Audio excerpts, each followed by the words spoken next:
Okay, we'll proceed with lessons on white magic. We're getting near the end of the book finally. We're approaching rule 13. The magician must recognize the four. Note in his work the shade of violet they evidence and thus construct the shadow. When this is so, the shadow closes itself and the four become the seven. Now, these rules are kind of esoteric in the fact that if some guy off the street just came in and read this or any of the other rules, he wouldn't have a clue as to what DK was talking about here. But when you start to examine them more closely, you find out there's a lot of essence here. The four is various quaternaries that he's talking about, and the most famous quaternary, well, let me throw that out. What's the most famous quaternary in the religious world? Well, I don't know about the religious world, but I know in the esoteric world, it's our persona. Right, it's our persona in the esoteric world. Now, in the Christian world, what's the most famous quaternary? The four Gospels. Well, that's a pretty famous one, yeah. More than that. Four corners of the earth, four. What else is four square? Yeah, the pyramid. The pyramid is four square. The city of God, which is four square. Right, the city of the New Jerusalem lieth the city that lieth four square. It says. Okay, so the quaternaries are foundations of physical reality, and that's why we're getting to the end of the rules where he's talking about things as they begin to manifest on the earth. So if we want to understand successful manifestation of your original idea and thought, we must recognize the four. We must understand quaternaries and how they work. And note in his work the shade of violet they evidence. So the violet color is a very essential color behind creation that he covers somewhat. And it's also the color of the various diva lives, which are behind creation. Anything that's created is caused by energy being sent and then received by these invisible lives we call divas. And they are in various color combinations. And by using the quaternaries, you thus construct the shadow, and the shadow refers to physical creation. Our physical bodies are just a shadow, so to speak, of our real self. And when this is so, the shadow closes itself and the four become the seven. Okay, so the final creation is when the quaternary becomes the seven, and the final creation takes place with the seven rays working together to create final physical creation. Or is that the seven atomic sheaths or the seven chakras? Yeah, seven shows up everywhere. Seven shows up in the atom and the physical body and seven chakras. And so to begin with, in the higher worlds, we have the four. And then the three lower worlds is the three, the four and the three equals the complete seven. And when the seven is active, then you have physical manifestation. Now, speaking of, and then the second section will be precipitation of thought forms here. Now he says, this rule is very esoteric and difficult to understand. And he says he can't not explain it clearly because it'd be too dangerous. Because there are certain knowledges that are held by the masters that they can't give out to the public yet because they would be misused. But what he says he's going to do with this rule is kind of speak around it, and those that are intuitive, he says, will be able to pick up what they need from it. But he doesn't want to give too much information that can be used destructively, that can be picked up by people of a selfish nature. He says would wind up doing more harm than good. And when you think of it, let's suppose that there was a simple formula we could give out where people could have everything they wanted. What do you think that would what kind of bedlam would that create for society? It'd be what's called junk drunk. Right, because what one person wants is different than another person wants, so the conflicting wants would clash, and we'd have tremendous disharmony as a result. Okay, so he says the danger is that the thoughts leading to creation under this rule would be too selfish and random and produce illusion and confusion in the world. And he makes this very interesting statement. It must be remembered that every human thought, whether potent mass thoughts or individual dynamic ideas, must eventually emerge objectively onto the physical plane. So that's an interesting statement. He says, whenever humanity gets a thought in their mind, it has to manifest somewhere. Now, this also applies to us individually. If you have a thought in your mind and it stays there, it's going to manifest somehow. Now, we probably get quite a few thoughts that come and go that don't really manifest in completion, because a thought has to be sustained. But any thought that is sustained, any fear, any idea that's even good, if it's sustained, eventually it will manifest. And he says this is an inevitable and unalterable rule, and due consideration of this law governs mental substance and will show the danger of wrong thought and the power of right. So that's interesting, and the fact that goes along with what Curtis and Rick were saying about avoiding these negative words, because our thoughts are very powerful. So we want to keep our thoughts in the right direction so we can have fulfilled things that we want in our lives rather than things that we do not want. Mass human thought as it is unclear, he says, and vague and selfish, incomplete, leads to negative creation. And then he makes this very fascinating statement. He says, the pests in the insect world are a direct result of misplaced human thought. So all these mosquitoes and bugs and spiders that we don't like, Curtis is in the business of spraying for bugs. So Curtis, you wouldn't have a job if it wasn't for misplaced human thought creating all these pests that we don't like. No, when people shape up, what am I going to do? What do I do? Yeah, you'll have to go into something maybe positive, huh? I'll have to Bring write a book. your own bugs. Well, Ed and I and Rick and the gang, we'll get the magic bus fired up, and we'll take this message on the road of enlightenment. Yeah. Go So from in other town words, to town, huh, Rick? in other words, if there's a big swarm of locusts heading your way, well, that's a sign that's a lot of misplaced thought going around on that in that area of the country or whatever.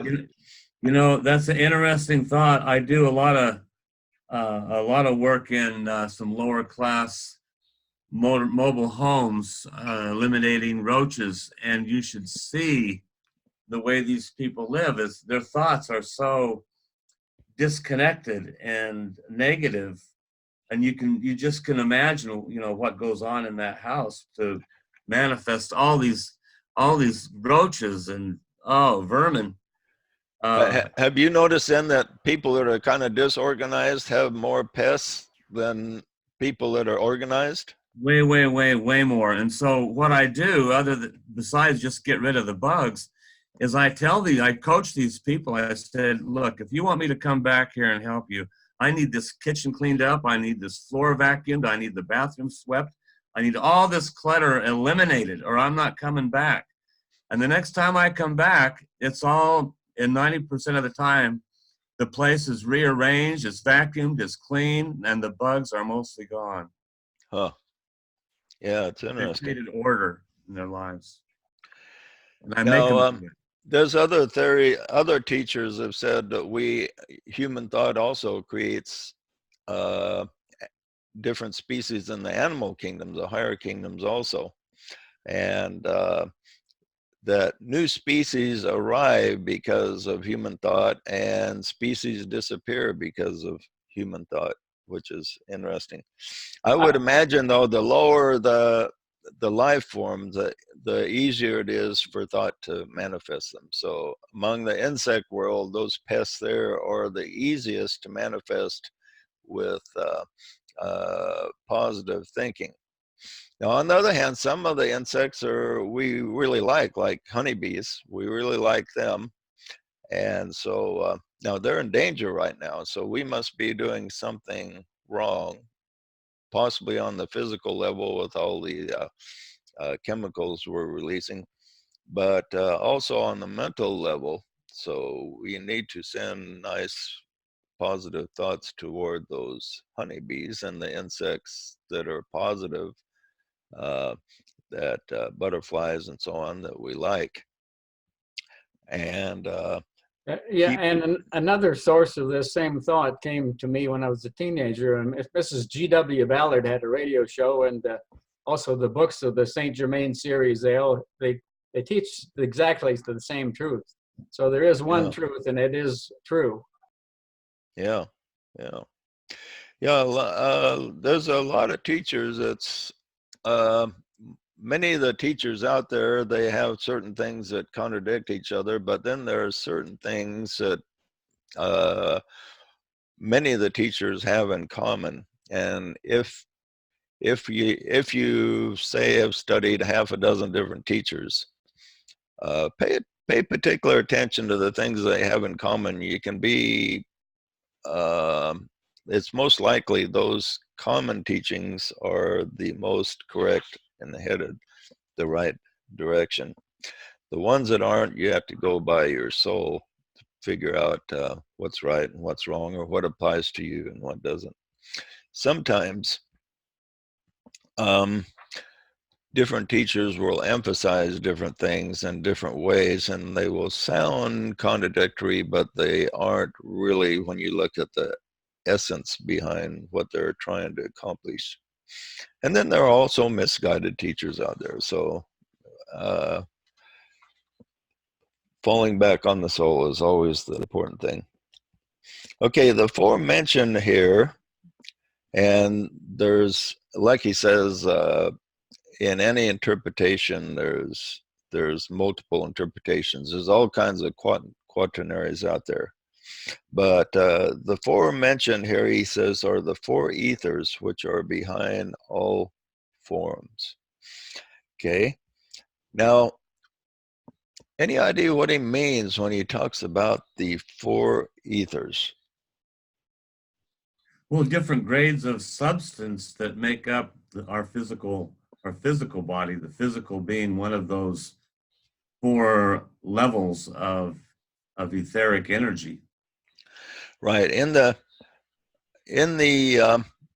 this plane that we're in, this cosmic, what he calls the cosmic physical plane, there are 7 subplanes. The highest is the divine, then the monadic, then the atmic, then the buddhic, and then the mental, the astral, and the physical. Now, in the physical, it's actually subdivided into 7. The lowest 3 are is concrete substance. The next is liquid, solid, liquid, and air. They're the lowest 3 ethers. then you have the upper 4 ethers, and these are invisible to normal eyes. The 4th ether is the easiest to see, and we saw that at the gathering where we, and I've done this experiment a number of times where we have the group look at the etheric body of the various people or of yourselves. And the etheric body is quite easy to see when you put your hand up against a say a solid background. You can see about a millimeter beyond the physical, and that's mainly what you're seeing. Mainly there is the 4th ether, and the higher ethers are harder to see. Now the 4th ether he calls the super gaseous. The 3rd ether he calls the super etheric. The 2nd ether is the subatomic, and the 1st ether he calls the atomic plane. And these are all connected to the senses. The 4th ether is linked to touch. The 3rd ether is linked to sight. The 2nd ether is linked to taste. And the 1st ether is linked to smell. So these are the correspondences of the various ethers. Now, so the magician, he says, must recognize this particular quaternary, must recognize all quaternaries that are involved in the creation. But in particular, this quaternary of this higher quaternary, which is the ethers, because these ethers are impressed with our thoughts. When our thoughts go out, they are impressed on these ethers, and these ethers must coordinate and link together with your thoughts to cast the shadow, so to speak. And the shadow will be the appearance of your idea in the lower realms, the mind, the feelings, and the physical, or the lower correspondence, which would be the air, the liquid, and the solid. And when all this is consummated, then we have physical creation. It also says in that chapter that the physical body is not a principle, it's a shadow. So you want to go into that a bit? Yeah, well, quantum physics kind of is behind this somewhat. When we look at the smallest physical particles, they can't figure out if they're solid or not solid, and this is all a particle or a wave. Yeah. So if they examine this a photon, then it behaves like a particle, and if they're not looking at it, then it behaves like a wave. So it's kind of weird. Even for Einstein, he says there's got to be a more logical explanation because this doesn't make any sense. Even Einstein couldn't make sense of it. So it's and scientists are still perplexed about this, how it works, and they've even done experiments from a distance, from having the experiment done 1,000 miles away, and they found out that people's thoughts of 1,000 miles away can influence whether the photon is manifesting as a particle or a wave, depending on whether or not it's acknowledged as existing or not. I've developed a theory on this because some people think that, well, maybe physical reality doesn't really exist, or how does it exist? And I think it's something like this. It's well, the question that people have is, the tree falls in the forest and nobody there to see it. Did it really fall? You know, or did it really make a noise if nobody's there to hear it or see it? Did it really fall, or did it really make a noise if nobody's there? And so what the question quantum physics brings up is, if we're not looking at the universe, is the universe there? And so some people come up with a theory that the whole universe only exists when we're looking at it. And so I think it could go something like this, is that in the etheric, you have the structure of the whole universe, of everything existing in these in the etheric. This is where the real physical existence is. And he talks about the physical reality is not a principle. He says it's an illusion. Okay. So when we put and this is like a giant blueprint. So but it's not that when the tree falls, it doesn't exist.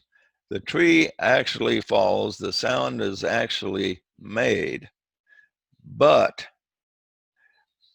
it doesn't take place in physical reality. It takes place in the etheric world, but it only takes place in the physical reality when our consciousness looks at it. When our consciousness registers it, then we see it. Otherwise, it doesn't really exist. Otherwise, the universe itself isn't, the physical universe isn't there, not until we look at it. But behind the scenes, it's always there. Okay. So in the world in the universe where principles exist. So it's quite a deep thought to take into our consciousness, that and it's really got the scientists thinking. This is one thing that's drawing a lot of scientists towards spiritual thought, is that this quantum physics is presenting them with a conundrum that they are really trying to figure out, as well as the Big Bang idea is presenting them with a conundrum. You know, how in the world did they, in other words, all creation, according to scientific examination of where everything began, scientists say, in just one point. Smaller than an atom, everything was condensed there, and then something made it explode and produce the whole universe. What is that something that made it explode? They just can't figure that out, and it's causing some scientists to consider the spiritual. But still, among orthodox science, if you bring in God or the spiritual part, you're pretty much laughed out of existence. But privately, from what I understand, a lot of scientists are having a lot of private thoughts headed a more spiritual direction, just because of what they're seeing in the quantum world and in the theoretical world around the Big Bang and everything. It's making them think. And according to DK, they will eventually prove the spiritual world does exist. He says, the greatest spiritual discovery will come from the most material of minds on the earth. And he thought that's going to be kind of an interesting correlation. The most material minds will make the greatest spiritual discovery. It's explained in the secret doctrine that the idea of beginning and end is only a human concept. The universe breathes. Yeah. Right now it's breathing out, and we call it the Big Bang, but at some point it will breathe in and it'll enter into what's called pralaya. Right. And it continues on indefinitely, and the idea of beginning and end is a human concept. Yeah, there's only beginning and ends within the eternity. And so there's no real beginning. This And kind of explained in the Matrix, the movie The Matrix, how we're all a part of this higher psychic part of the cosmos and how we fit into the interplanetary scheme of vibrational frequencies. yeah, Hollywood, every once in a while, they come up with something that makes everybody think. The Matrix is one, Star Wars is another, with the Force and everything. I just Okay. had an experience with visible versus invisible energy.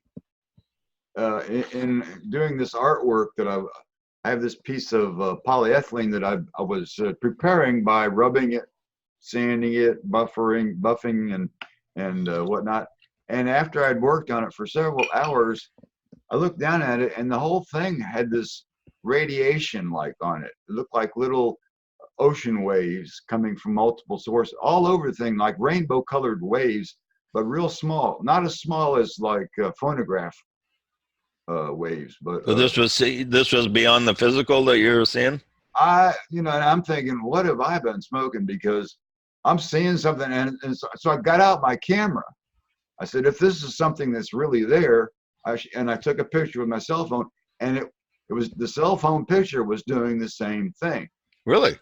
And so I'm thinking, well, it could still be my inside of my head or something. So I sent a picture to Rachel, my daughter, and I said, this is a single frame. Can you see it animating itself? And she looked at it and said, yeah, I see it. And the thing is, the next day after the piece of plastic had sat overnight and rested, I guess, I looked at it, it wasn't doing the rainbow thing anymore. So I opened up the picture I took of it. It wasn't doing it anymore. And Really? it wasn't either. It disappeared from the picture? The picture, and in the picture, Wow, that's weird. Still photograph originally, the still photograph was animated. You could see these little waves coming off of it. Huh. But they were gone the next day. So it was like, oh, whatever it was, the energy that I was putting into this artwork, it captured and was displaying. Yeah, it captured the energy, or the energy was transferred to the picture, and then after it dissipated, you couldn't see it anymore. It was gone from the picture too. That was amazing. Yeah, I've noticed sometimes I've looked at pictures and I've seen auras of people on the pictures. And I thought, that's pretty weird. How does that happen? And it must be a similar principle to what you just experienced. I play with some neat stuff. Yeah. Okay, it says all physical phenomena, as we understand the term, has an electric origin and an initial vibration on the first subplane of the physical plane. Okay. And which is interesting is that there's a lot of scientific theory going around that the universe is electrical, that all the movement and everything that happens in it is produced by electrical phenomenon. So DK is telling us here that this type of, there's some substance to this this theory. He says the light on the physical light has a close connection with and uses as a medium the second ether. Then sound functions from the third ether, and then color in a particular sense is allied to the fourth ether. So you have these four ethers. And like I say, when you look at your own etheric body, you're seeing mainly the fourth ether, but you're really seeing the combination of all four ethers combined into one. But the most visible will be the fourth ether. Now, people that are really sensitive, he says, can see differentiate between the ethers. I don't know anyone that's never met anyone that's able to do that myself. But so that would be quite an ability for somebody to have. He says,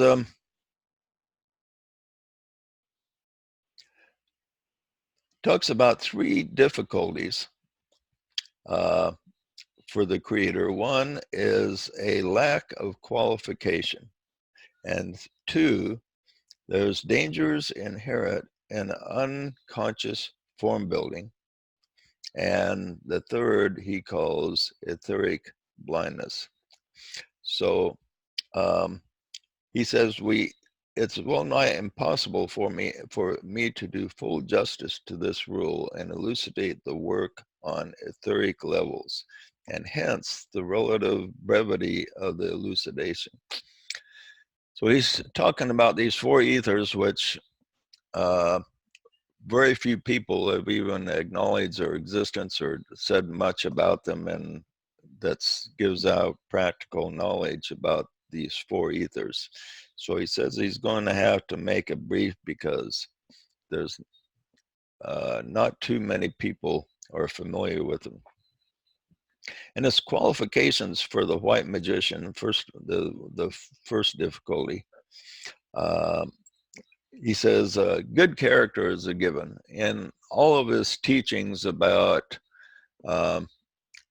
approaching initiation and higher soul contact, he says good character is a given. I mean, everybody understands, every religion teaches you should be honest and kind and gentle and all these things. And we should all be aware of this, and almost everybody, the average religious person is aware he's supposed to develop good character. Even the atheist believes in developing good character. So he says this is a given. This is just a step that the disciple takes. Once he develops reasonably good character and is trustworthy and honest and everything, then he can become a sincere seeker and pass through kindergarten and begin the rural school. He says a clean mind and a pure heart, love of truth, and a life of service and unselfishness are prime prerequisites. And where they are lacking, naught avails, and none of the great secrets can be imparted. So that's important that we develop those, the basics, because without the basics, he says none of the no really great progress toward the world of spirit can be made. He says, on the other hand, there are dark magicians that work with the four ethers, and they can manifest on the physical plane. These are selfish and lack character, and there's much misunderstanding about them. So there are people out there that can manifest pretty miraculous things, and they're from the dark side. And of course, somebody from the dark side never announces, hey, I'm a black magician, I'm from the dark side, and I'm here to take advantage of you and trick you and fool you and get you to give me money and power and authority. Okay? They never say that. They always say, hey, I'm one of the good guys, I'm in the light. And instead, they'll appeal to your ego. They'll say, I'm going to show you how to attain power to get anything that you want. I mean, this is one of the things that the dark magician will do. And then he is more proficient about demonstrating some pretty miraculous things, according to DK, because they put attention on fulfilling the needs of the lower self. This is where they put focus. So what blurs everything is there's certain things of the lower self that do have to be taken care of. Even the good guys, and we consider ourselves the good guys, we got to take care of our health and our physical vitality. We have to go out and make a living. We have to take care of certain needs. So both the good and the bad have to put some attention on the lower self. And this is what blurs it so much, is it's hard for the average person to tell the difference of the emphasis. The black magician seems to be putting the same attention or the same focus on things as the white magician, because we both have to take care of the lower self. But the white magician, his main emphasis on anything directed to the lower self will be service to humanity. Keep ourselves in good physical shape so we can continue to be a good servant and accomplish good things, and share what we have and help others to come into the light and so on. Whereas the dark magician and those on the darker path and those influenced by the darker path will put the emphasis will pretty much end with, you know, we're going to put you in a new car, a new house, new this, and you're going to really have everything that you want, good health, everything. They'll make you all kinds of promises.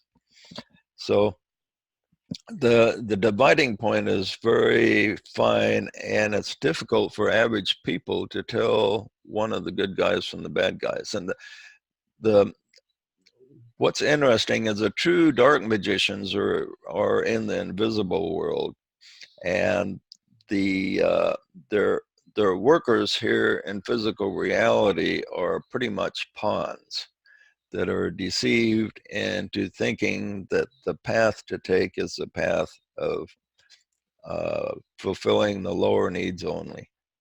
This is what they see as the highest good for them. And when they see that as the highest goods, then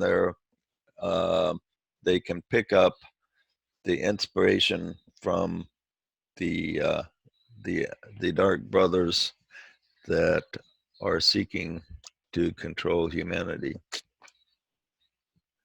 Joe, that's what Hitler did. Yeah, he picked up inspiration from the dark magicians. And he, you know, his claim to fame was he promised all of his lieutenants and generals and underlings tremendous power and wealth and whatever they wanted if they would just follow his the dictates of his conscience. Oh, right. He promised them, hey, you're going to rule England here, you're going to rule Russia.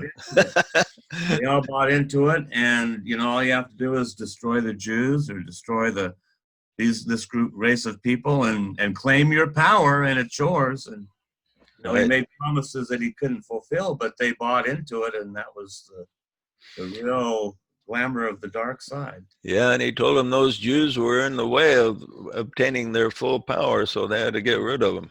You gotta go. Yeah. He says there will be 3 Armageddons with the defeat of the dark magicians. The first one will be at the emergence of the 6th subrace. And he says the second will be a greater one during the 6th root race. And the final one will be a defeat in the 6th round. Now, this was written in 1934. And the beginning of the Armageddon was actually World War II. And when World War II happened a decade or so later, he actually said that was an Armageddon. Now there's several Armageddons. Hopefully we won't have another one on the physical plane before the new age comes in. But so this is preparing the way for the 6th subrace. Now the 6th subrace, the next race that appears, will not be like a different color or anything, but he says it's going to be a blend of all the races. And the next race will be the people will have a very beautiful appearance. And have you noticed that all the races seem to be the kids, the young people seem to be a lot better looking than they were 100 years ago? Have you noticed that? My kid's better looking than me. Look at those pictures from the pioneers in when photography was first developed. Most of them weren't that good looking. How many really good looking pioneer women were there? Have you ever seen a picture of a pioneer woman you thought, man, I'd like to date her? Only in the movies. Yeah. Well, they didn't have that makeup thing and all going on then. That's part of it. That's part of it. But even putting that aside, I think in the last 100 years, I think we've seen that in all the races, physical beauty has been enhanced. And especially since World War II, if World War II was an Armageddon, and the Armageddon was necessary to bring in the beginning of the sixth subrace, then and the sixth subrace is supposed to be more beautiful and more perfect than the races before, then that would explain it.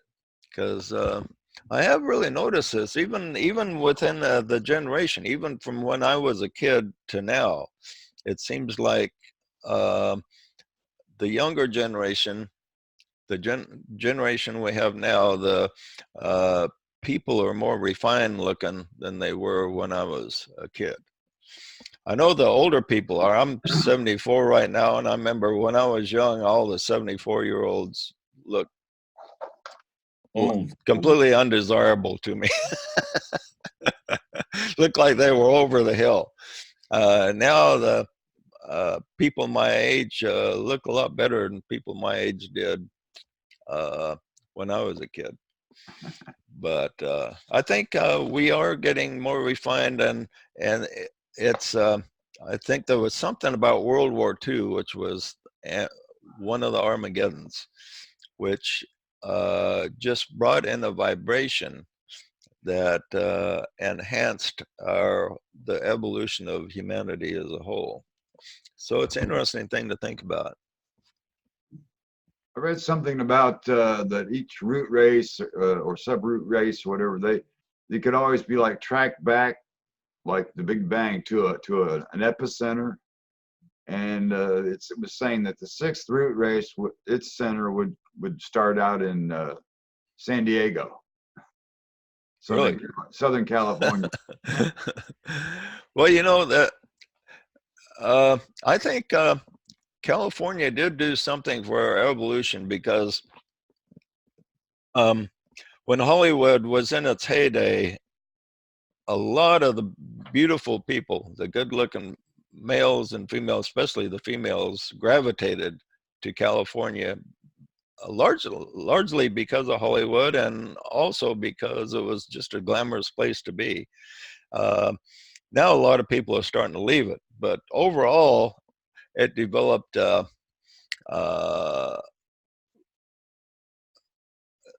average person in California, especially in the 60s, 50s, 60s, 70s, and 80s, was really good looking compared to the other people. I remember the first time I went down to California when I was a single guy, I was impressed at everywhere you looked was beautiful women, you know, a lot better looking than in Idaho, I thought. And and I remember when I was a kid, when there was ever a visiting female from California, she was always good looking, you know. So I think there's something to that about California was kind of a seed place for stimulating maybe the sixth root race. And now they're having so many problems down there that people are starting to flee the state. We're having a lot of Californians coming up here to Idaho right now, but maybe that's part of the plan. Maybe they were developed a potential for higher evolution, and then things deteriorated. Now the beautiful people, or a lot of them, are leaving and going to spread their beauty throughout the planet, so to speak. So it's an interesting thought. So he talks about the Dark Brotherhood. He says is their defeat will take a long period of time. There's going to have three major defeats. The first one will be this first Armageddon, which was World War II. They were defeated there, but still not defeated completely. We have to still shut the door where evil dwells. And then in the beginning of the sixth root race, which will be quite some distance in the future, we'll have another Armageddon and another conflict between the forces of light and dark.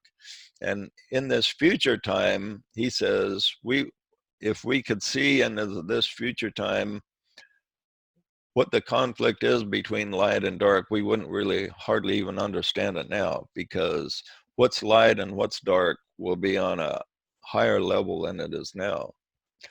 And then finally in the sixth round, which will be on a totally higher aspect of this planet, will be where the final conquest of darkness will take place, and good will finally triumph over evil for the final time. But as he says, one of the things that the hierarchy of light is trying to do is raise up the level of evil to a higher level. So that which was seen as the evil in the past is well, that which is seen as evil now, for instance, let me put it this way. In the past, slavery was seen as good. And then eventually we saw that as being an evil. And when we saw it as an evil, then we had to do away with it. So when we basically done away with slavery as it was defined in the old days. So he says evil has been brought up to a higher level.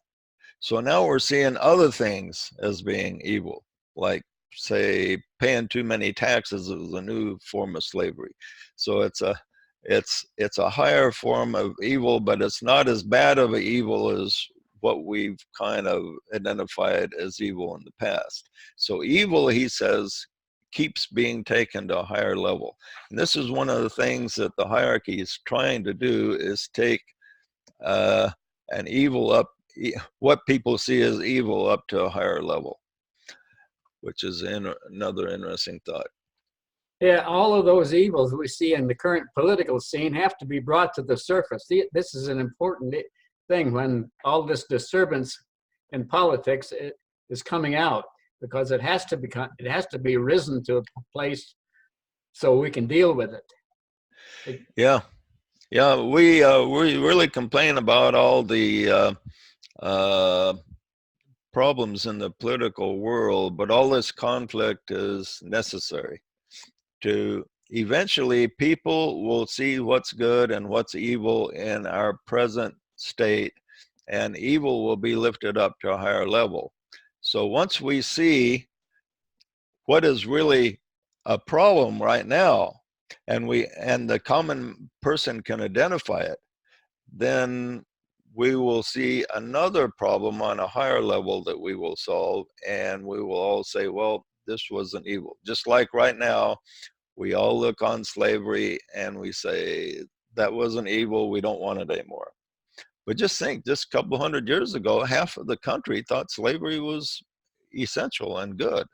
And they even thought it was good for the slaves.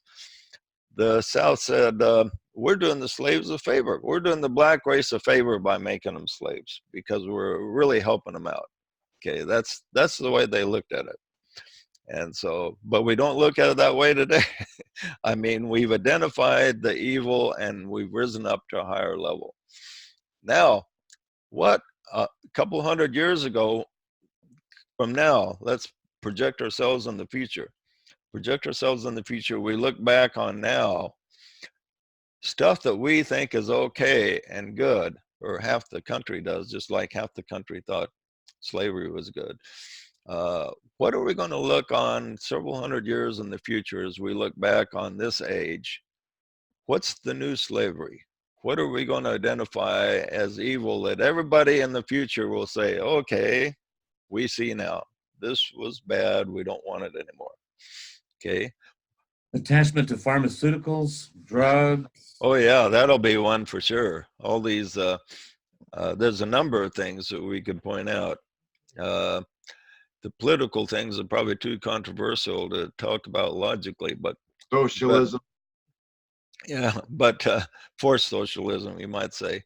Sharing is fine, but drugs is one I think we can most enlightened people can agree on that this dependence we have on pharmaceutical drugs is just horrendous, and Well, what's it will. amazing is when they introduce a drug and they say, and the negative side effects are da da da da da da da da da, like 20 different things from birth defects to cancer to impotency, and yet people still take them.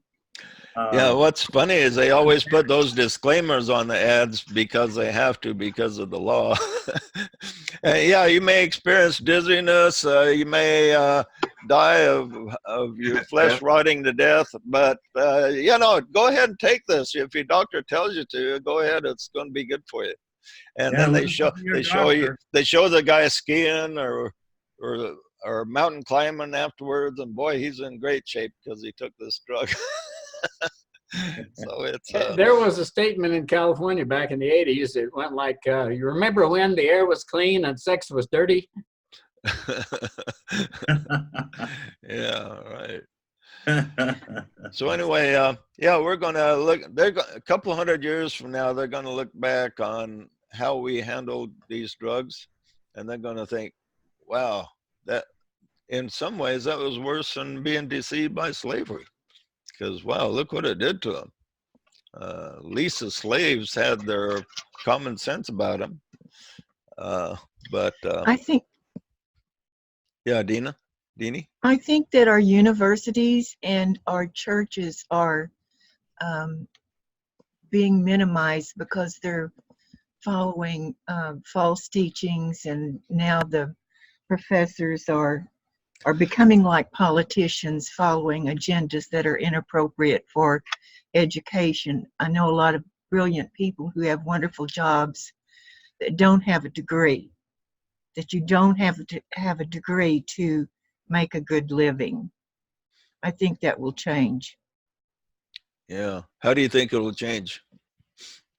I don't know, Yeah. but I just know that reading the news about them talking about having to have safe spaces and the protests, they're going into classes and stopping them. I think Yeah, that's free speech is really under attack. That's really concerning for me, because right. we have to let speech be free so that both sides can be heard. Because when if we have a group of people saying, give them power to decide what speech cannot be spoken, then it'll be one or two things that everybody thinks, well, yeah, that makes sense. But then they'll add more and more and more stuff to it. So if we allow such power to manifest, then pretty soon you won't be able to say anything like North Korea. North Korea, you say anything against Kim Jong-un, you're sent to a death camp. So we don't want to head that direction at all.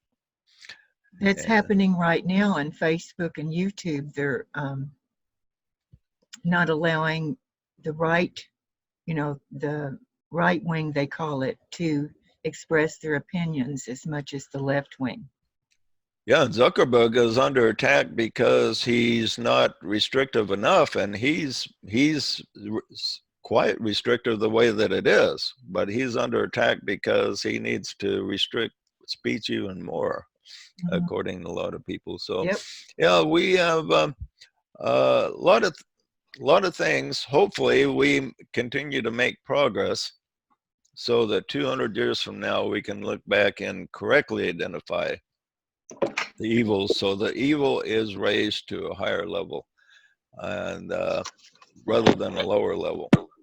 There's always a danger of going backwards, but fortunately there's what DK calls the dominating good, and the dominating good goes something like this: good makes 2 steps forward, evil takes 1 step back. So eventually good will dominate. But when we reach an era where evil is taking a step back, it looks like good will not prevail. But in the end, it will prevail. Jake, And we have to remember always, ultimately, I believe in harmony through conflict. right. Yeah, So- that's an important principle. And it's a principle that a lot of esoterists don't want to avoid talking about, because a lot of people on the spiritual path just do not want to even consider conflict has its place. And it definitely does have its place. Okay, any other comments or questions before we wrap it up here? There's no progress without resistance. Yeah, that is true. Somebody's got their mic on there. Let me see who that is. There we go. Well, here's one. Perfection brings imperfection to the surface. Good drives evil from the form of man in time and space. Right. Yeah. Mental health drives you mad. Bang your head. Okay. No, we're not getting the truth either in the news. The news is publishing false information, and so are some of the news stations. And so ultimately, the truth can be brought to us on the internet if that's not contaminated. The censored. This is Yeah. one of the fastest ways for light to spread on our planet. So, Well, it's like the X-Files says, the truth is out there, and those that are sincere about finding it will find it. Okay, Right. it's great to be with you all, and we will see you next Sunday at 2 o'clock, all being well. All right. All being well. Be well. Thank you. Bye-bye. Thank you. bye-bye. Glad you were Bye. here. Okay. Wonderful people.